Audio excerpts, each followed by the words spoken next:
Yebo silana phambi kwenkantolo enkulu yaseMkhumbuNdlovu njengoba uzwa ingemuva lapha kuyasinwa kuyaqephuzwa uZulu uhlangene ngemuva kwesinqumo sasenkantolo.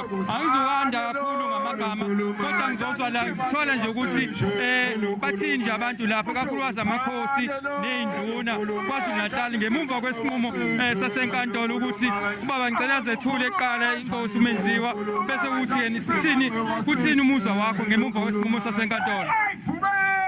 Inkosi yakwabiyela obuka ugelweni. Zizwa ngithokoze kakhulu ngesinqumo sanamhlanje.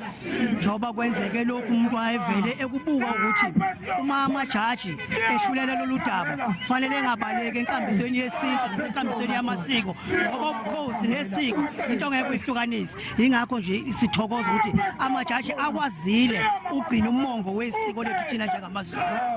Siyathokoza. Ake sizwe nje manje zama ukuthola umuzwa nje lapha egrounding ngathi kahle senkundleni ebude buduzane nePhalaborwa High Court ekhiphe isinqumo namhlanje ukuthi ubaba igama lakhe nesibongo bezose umuzwa wakho ngemuva kwesinqumo sasenkantolo. Igama nginala Zonjani Ncube endaweni yasoPhongolo zala koNongoma kwaZulu.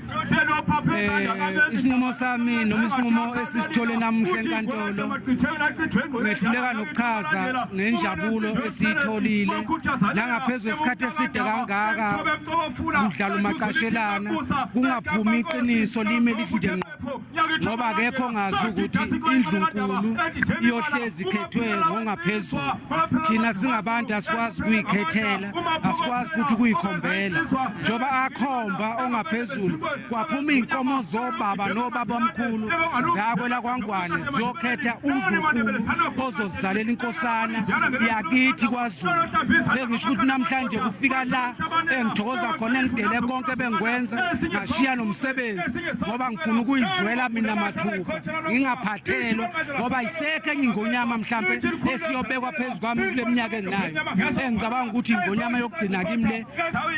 Yebo unjalo ke umuzwa lapha ezinkundleni esondelene naye Pietermaritzburg High Court ngemuva ke kwesinqumo kakhulukazi izicelo ezintathu ebeyilalelwe ujaji la Deputy Justice President lapha KwaZulu-Natal uMnumzane Mjabuliseni Isaac Madondo sibusela kunini intamo.